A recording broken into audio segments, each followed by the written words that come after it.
Hi friends, welcome to life beyond work YouTube channel.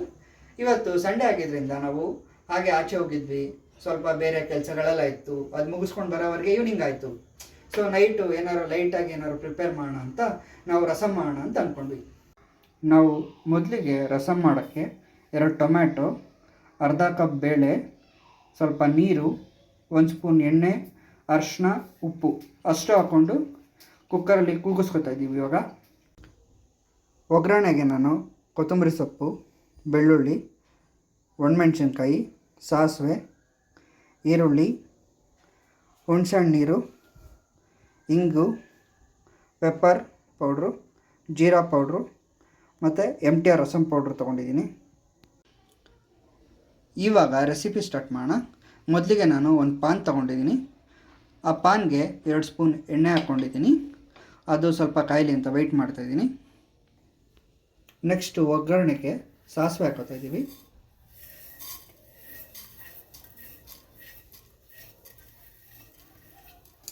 Next ಬೆಳ್ಳುಳ್ಳಿ ಹಾಕೋತಾ ಇದ್ದೀವಿ.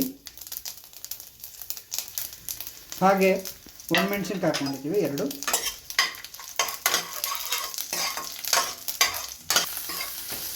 Next ನಾವು ಇದಕ್ಕೆ ಹೆಚ್ಕೊಂಡಿರೋ ಈರುಳ್ಳಿ ಹಾಕ್ಕೊಂಡ್ವಿ. ಈರುಳ್ಳಿ ನೀಟಾಗಿ ಫ್ರೈ ಆಗಬೇಕು. ಸ್ವಲ್ಪ ಉಪ್ಪು ಹಾಕ್ಕೊಂಡಿದ್ದೀನಿ, ಈರುಳ್ಳಿ ನೀಟಾಗಿ ಬೇಯಲಿ ಅಂತ, ಬೇಗ ಬೇಯುತ್ತೆ ಉಪ್ಪು ಹಾಕೋದ್ರಿಂದ.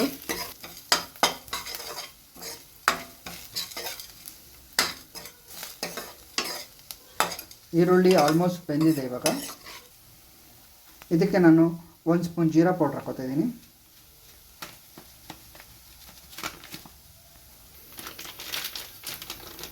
ನೆಕ್ಸ್ಟು ಇದಕ್ಕೆ ನಾನು ಪೆಪ್ಪರ್ ಪೌಡ್ರ್ ಆ್ಯಡ್ ಮಾಡ್ಕೊತಿದ್ದೀನಿ.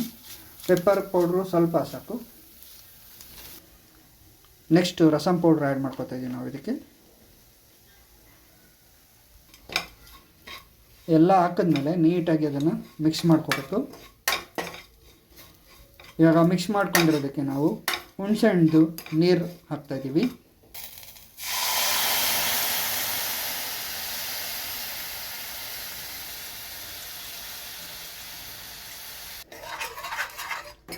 ಇದಾಕಿದ್ಮೇಲೆ ಚೆನ್ನಾಗಿ ಮಿಕ್ಸ್ ಮಾಡ್ಕೋಬೇಕು.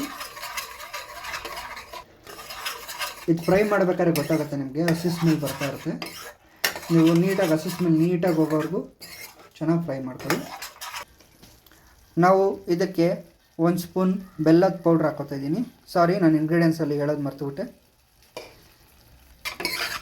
ಬೆಲ್ಲ ಹಾಕಿ ಫ್ರೈ ಮಾಡ್ಕೊಳ್ಳೋದ್ರಿಂದ ನಿಮಗೆ ರಾ ಫ್ಲೇವರ್ ಎಲ್ಲ ಹೋಗುತ್ತೆ. ಇದು ಇವಾಗ ನೀಟಾಗಿ ಕುಕ್ಕಾಗಿ ರಾ ಫ್ಲೇವರ್ ಎಲ್ಲ ಹೋಗಿದೆ. ಇವಾಗ ನಾವು ಇದಕ್ಕೆ ಟೊಮೆಟೊ ಬೇಳೆ ಬೇಯಿಸ್ಕೊಂಡಿರೋ ನೀರು ಹಾಕ್ತಾಯಿದ್ದೀವಿ.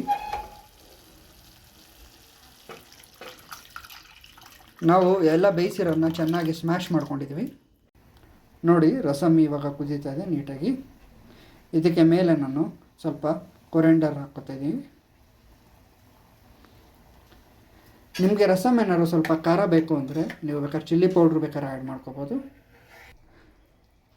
ಇವಾಗ ಇದು ನೀಟಾಗಿ ಕುದ್ದಿದೆ. ಇವಾಗ ನಾವು ಇದಕ್ಕೆ ಒಂದು ಸ್ವಲ್ಪ ಹಿಂಗೆ ಹಾಕ್ತಾಯಿದ್ದೀವಿ. ಇಲ್ಲಿಗೆ ರಸಮ್ ರೆಡಿಯಾಗಿದೆ. ಇದನ್ನು ನೀವು ಅನ್ನ ಜೊತೆ ತಿನ್ಬೋದು.